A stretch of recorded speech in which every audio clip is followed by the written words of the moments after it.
Greetings, folks. The hypocrisy and the betrayal in Kerry's legal aid system. In the early hours of Sunday morning on Cleaver Road in Listowel, a woman endured a terrifying ordeal. At approximately 3:20 a.m, she was allegedly falsely imprisoned inside a car by 22-year-old Mohammed Ashan. It's further alleged that the front passenger door was opened as the car merged onto a main road, knowing that the woman was hanging out of the vehicle. Only by the pure courage and luck, and with the Gardaí nearby, did she manage to escape. Had she not, we might be now mourning another senseless tragedy in Kerry today. The accused now faces 4 serious charges: false imprisonment, endangerment, theft and dangerous driving, and is believed to work in a vape and phone business in Listowel.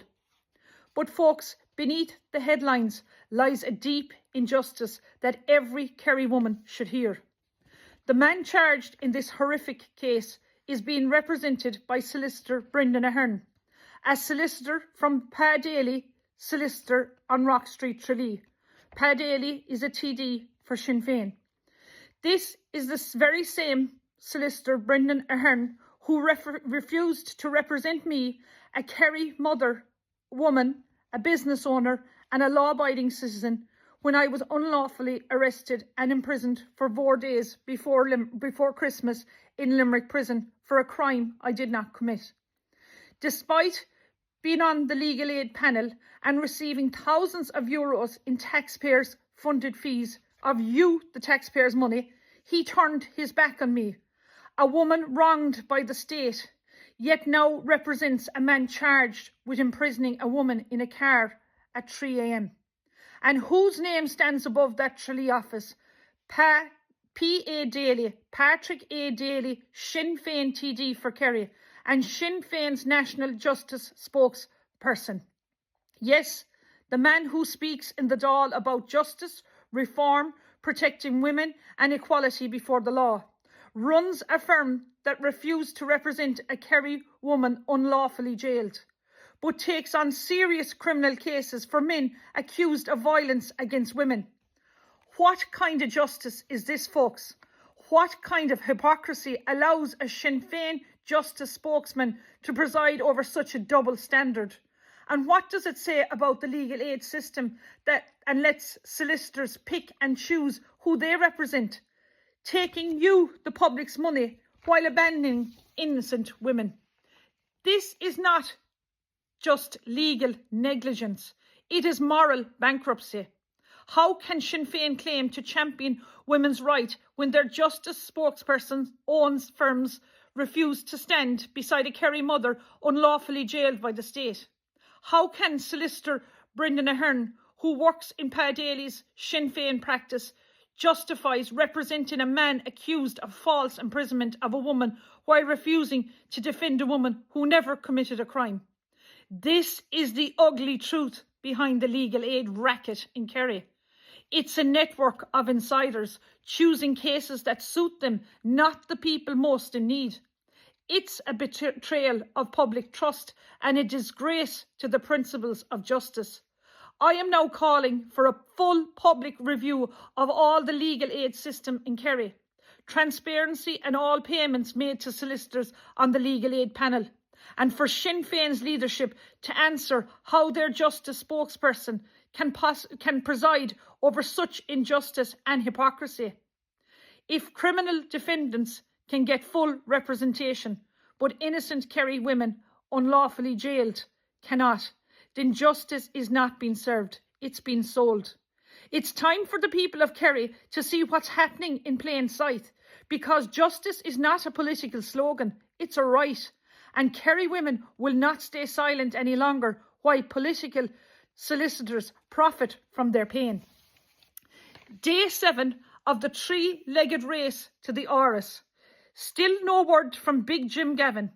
If you've nothing to hide, Jim, and sure, it's only day 7 in the 3-legged race to the Áras, and already we've learned 2 great truths about this campaign. 1, you can hang a tricolour anywhere, just not if you actually love your country.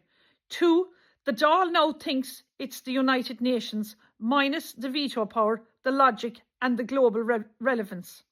While our politicians are clocking up 6 hours this week on Gaza in the Dáil, they can't spare 6 minutes to debate Ireland's own crisis. You know, housing, hospitals, crime. Or why half the country can't afford the ESB bill. Sure, maybe we should all move to Gaza. We'd get more attention. Meanwhile, over in the presidential bake-off on Virgin Media, the candidates were asked the great burning question of our time. Should the tricolour be allowed to fly in Dublin, or should we only raise it for Eurovision's boycotts and Dáil's lectures to Israel? And sure, nobody dared to say it's grand to love Ireland, because apparently that's decisive now. Heather Humphreys made the unforced error of telling the truth. Catherine Connolly spent more time condemning loud people who say Ireland is full. Spoiler, it is. And Big Jim Gavin, silence as a statue in Croker. Still no denial of those alleged affairs. Jim, if you've nothing to hide, now's the time. The silence is deafening. So while the Dáil debates Gaza and the candidates debate flags, the Irish people are left wondering, who'll debate our cost of living? Who'll debate our homeless crisis? Who'll debate why we don't feel safe in our own streets? But don't worry, folks. The media is on it. Next week's topic debate. Should patriotic bunting be carbon neutral? And is the tricolour causing climate change? Until then, folks, keep your flags flying high. Legally, of course. Your rent unpaid and your expectations low. Because in Ireland 2025, loving your country is suspicious, but lecturing Israel is fashionable. The race continues. Still no answers, still no apologies, and still no sense. The digital wallet and the end of pocket money. Ladies and gentlemen, they call it EIDAS 2.0. Sounds fancy, doesn't it? Like a new phone update or a robot vacuum. But no, this isn't cleaning your house. It's cleaning out our freedom. It's the European Digital Identity Wallet. Your new best friend, or worse, your nightmare. They tell us that it's for all our convenience. Oh yes, because nothing says convenient quite like Brussels knowing when you've been, where you've been and what you've been brought and how many biscuits you've eaten this week. They promise you'll be in control of your data. Right, the same way we're in control of fuel prices and Ryanair baggage fees. The shiny wallet will hold everything. Your ID, your licence, your bank card, your medical records, maybe even your star sign. Sorry, you're a Gemini. Transaction declined. Now picture this, folks. You walk into a grocery store. You grab your pint of milk, your sliced pan and your Cadbury's bar of chocolate. Nothing crazy. You go to the checkout, flash your shiny EU wallet and beep, the screen flashes red. Purchase declined. Your sugar allowance is full and also your carbon score is too high. And by the way, Brussels says you've already had 3 loaves of bread this week. You argue with the cashier, but she just shrugs. Sorry, love, the wallet's in charge now. You leave the shop empty-handed, but hey, at least you're saving the planet. You want a pint, folks? Wallet says no. You questioned EU policy last Thursday. Want petrol? Denied. You walked less than 5,000 steps today. What you want to buy my wine on Monday? No way, you're grounded. And cash, oh, they say it's old-fashioned. But here's the truth. Cash doesn't snitch. Cash never told anyone you bought 5 sausage rolls and a bottle of red at 10 p.m. The digit wallet is basically a nosy mother-in-law in your pocket. Where were you? Who were you with? And why did you buy that kebab? They say it's voluntary. Sure, just like the TV licence. Try not paying and see how that goes. Folks, this isn't convenience. It's digital dictatorship deluxe. Every move you make, every euro you spend, every choice, scored, stored, and maybe even punished.